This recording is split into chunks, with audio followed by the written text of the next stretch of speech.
Beleza, gente? A gente tem que fazer a palpação pela primeira parte da expansibilidade, da avaliação da expansibilidade desse tórax. Na realidade, a gente já avaliou um pouquinho disso quando a gente viu através da inspeção. Se o Lucas tinha aqui um pulmão aumentando ou diminuindo e aqui na parte de trás também. Mas agora eu quero ver com as minhas mãos, eu quero palpar isso. E aí, beleza. Para cá, na parte da frente é o seguinte, eu vou colocar as minhas mãos assim, nesse local, no local ali onde tem o lobo superior, eu vou pedir para o Lucas fazer uma inspiração forçada, enquanto eu faço uma preguinha aqui no meio. Vamos lá, Lucas, puxa o ar bem forte. Solta. De novo.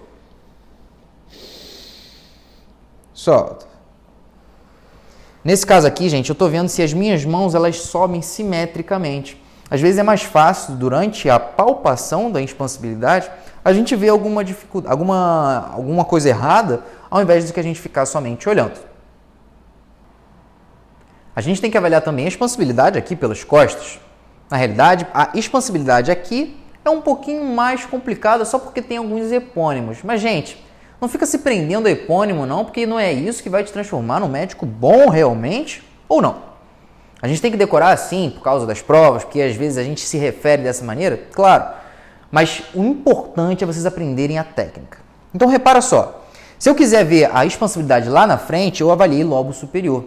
Falta eu avaliar ainda o lobo, o ápice principalmente do pulmão. E o ápice é aqui, ó, com a manobra de Rouault. Eu pego aqui os meus dedos, boto na saboneteira anatômica, faço uma preguinha aqui com meus polegares e peço para o Lucas puxar o ar. Vamos lá, Lucas, puxa bem forte. Solta. De novo. Soltou. Beleza. Nesse momento aqui eu quero ver se tem alguma simetria. Se por algum acaso, quando ele inspira, sobe uma mão e a outra não sobe, eu tenho sinal de Rouault. A manobra eu estou avaliando, o sinal é quando ele teste é positivo.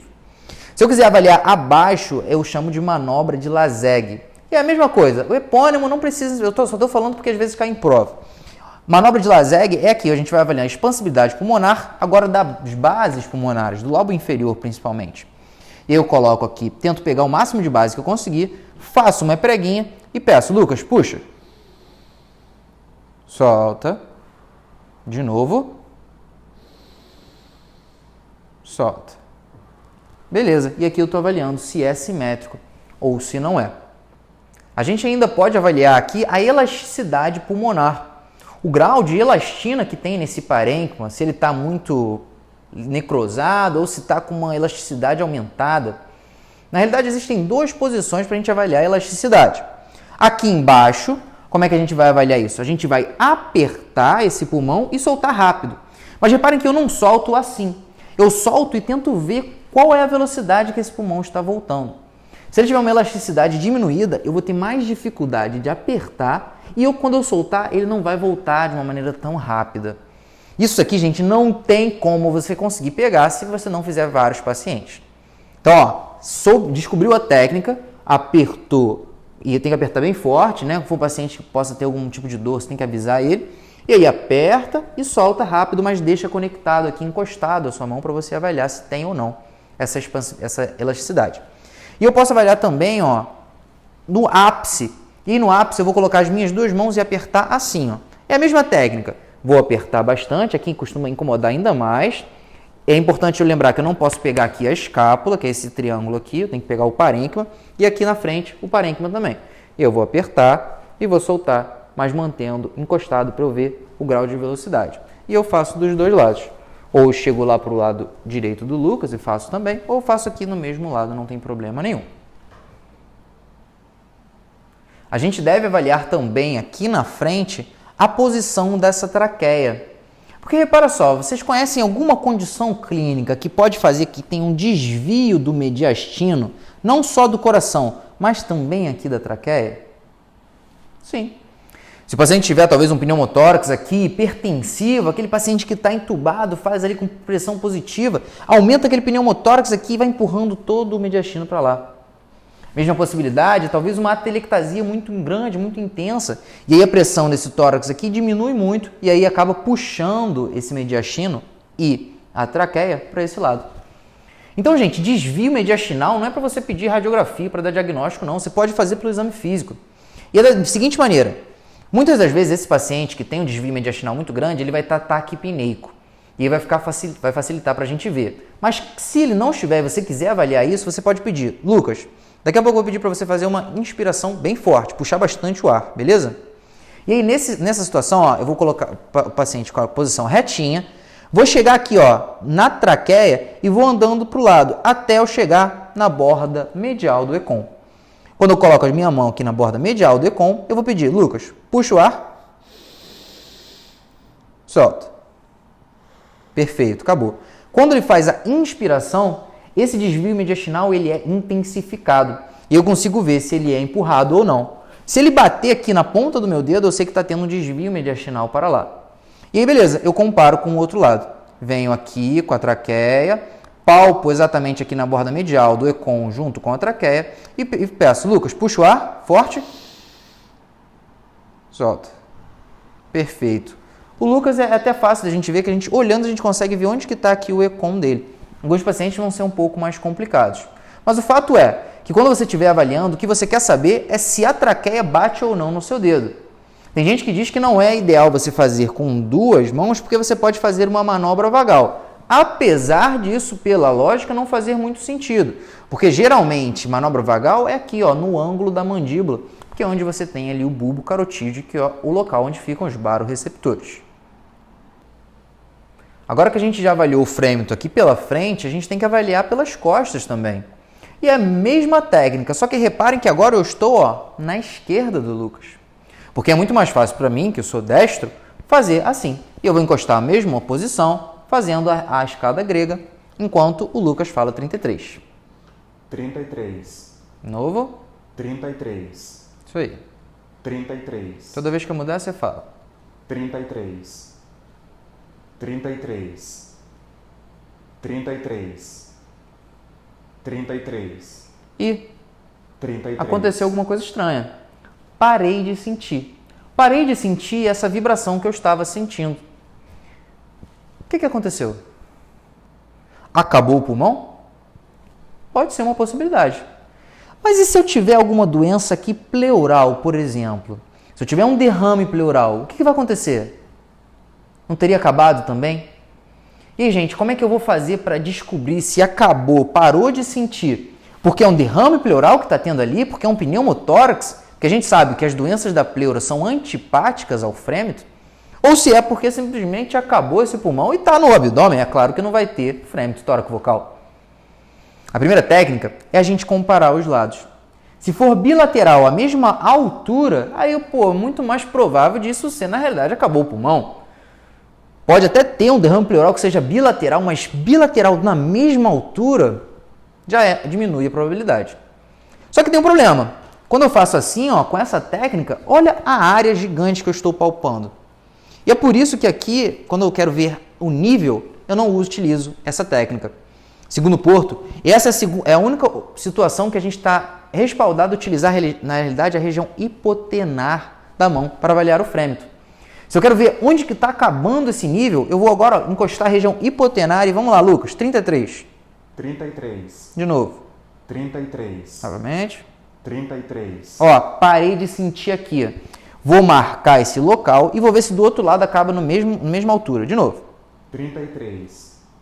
33. 33. 33. Aqui também não estou sentindo. Reparem que é a mesma altura. A probabilidade diminui. Mas ainda assim vai ter aquele paciente que te atrapalha. Que tem um derrame pleural grandão, mas é bilateral ao mesmo tamanho. Como é que você não vai deixar passar esse paciente? Simples. Você vai pegar aqui ó, a escápula dele, que é esse osso daqui de trás. Se você não estiver encontrando, pede para o paciente mexer aqui ó, e palpar. Vocês conseguem ver agora a escápula? Fica bem fácil de encontrar quando ele mexe bastante aqui o membro. E beleza, encontrei a escápula, vou chegar aqui ó, no vértice dela bem inferior. Os livros dizem que 4 dedos para baixo, daqui do ângulo inferior da escápula, acaba o pulmão. Beleza? É claro, isso é extremamente variável. O paciente às vezes é longilíneo, normolíneo, brevilíneo. O dedo do examinador pode ser mais grosso, mais fino. Por isso que eu não gosto muito dessa classificação. Estou te passando só porque realmente é o que está no livro. A classificação que eu gosto de utilizar é a seguinte, que fala que o pulmão ele vai aqui na frente, para o lado e aqui atrás, de acordo com o espaço intercostal. Aqui na frente ele acaba no 6º espaço intercostal, aqui na lateral no 8º e aqui no 10º e aqui no posterior no 10º espaço intercostal. Se você faz essa variação aqui, você vê que aqui não realmente está acabando o pulmão aqui abaixo do espaço 10º espaço intercostal. Pô, tá bilateral. Muito provavelmente esse paciente não tem derrame pleural. Mas gente, ainda assim, tem a probabilidade dele ter um derrame pleural muito pequenininho e você não conseguir palpar se está dando um diagnóstico errado? Tem. Mas é assim que funciona. O exame físico ele tem falsos positivos, falsos negativos. Mas se você utiliza essa técnica, aí sim, você tem um pouco maior, uma chance bem maior de não deixar passar ou dar diagnóstico de falso positivo ou dar o diagnóstico que é um falso negativo. A avaliação do frêmio tóraco-vocal. O que a gente quer ver na realidade é se está passando o ar por aquele pulmão e se a gente consegue palpar esse frêmito, se a gente consegue palpar esse ar passando pelo pulmão, que é sentido na nossa mão através de uma vibração. Gente, aqui existe muita variação de como é que é a técnica, mas o que o Porto orienta é o seguinte, a gente vai palpar o tórax do abdômen com essa região aqui, ó, essa região palmar dos dedos, beleza? Do 2º, 3º e 4º dedo. E repara que não é tão difícil de decorar, porque é qualquer região palmar da mão que não tem a região tenar e a hipotenar, que é onde a gente tem mais músculo, e por isso a gente tem menos sensibilidade. E aí, se eu quiser avaliar aqui, ó, a frente do Lucas, eu fico no lado direito dele, porque eu sou destro, e aí fica muito mais fácil de eu colocar aqui as minhas mãos e palpar ele. Se eu fosse canhoto, por exemplo, não posso ficar aqui do lado direito, porque como é que eu vou avaliar? Fica desconfortável, sabe? Nesse momento, não tem aquela regra de ter que ficar do lado direito, porque quando eu for avaliar lá, a parte posterior do Lucas, eu vou ficar do lado esquerdo dele. Então vamos lá, como é que é a técnica? Eu vou fazer, ó, aqui, encostar essa parte da minha mão, que não tem a região hipotenar nem tenar, e vou pedir, Lucas, fala 33. 33. Isso. De novo. 33. Mais uma vez. 33. Novamente. 33. E aí eu vou fazendo. 33. 33. Vou fazendo aquela escadinha grega para comparar sempre um lado com o outro e também no mesmo pulmão. Eu vou saber que ele está alterado ou não porque eu comparo tanto com o que eu já fiz de frêmio tóraco-vocal em outros pacientes, claro, que eu treino bastante, né? Eu vou para a enfermaria, eu ensaio bastante, mas a gente também compara com o próprio paciente. Gente, se vocês quiserem realmente aprender isso aqui, tem que fazer isso. A gente tem que participar bastante da enfermaria, porque isso aqui é extremamente subjetivo. E aí, beleza. Eu avaliei aqui a parte do lobo superior, mas faltou um local, o ápice. Quando a gente quer escutar, percutir, fazer o frêmio tóraco-vocal, a gente perde o ápice se a gente chega somente aqui. Para avaliar a frêmio tóraco-vocal do ápice do Lucas, eu vou botar a mão assim, aqui na saboneteira anatômica. E vou pedir da mesma maneira para ele falar 33. Vamos lá. 33. De novo. 33. O que a gente tem que tomar muita atenção é porque o Lucas, como a gente está querendo comparar, a gente precisa de parâmetros. E se o Lucas mudar a forma que ele está falando 33, aí já é. Se ele começar a falar mais forte, mais grosso, eu vou começar a sentir mais, e aí talvez depois ele cansou de falar, começa a falar mais fraquinho, eu vou achar que o frêmito está diminuído. E é por isso, inclusive, que apesar da gente ter desconforto em falar para o paciente falar 33 várias vezes, realmente é chato, né, Lucas? Mas é necessário, porque senão a gente não tem parâmetro. Se eu peço para ele falar uma frase, aí depois ele fala outra que tem um grau de ressonância um pouco menor, como é que eu vou comparar isso? Não tem. Por isso, gente, não tem jeito, tem que ser 33.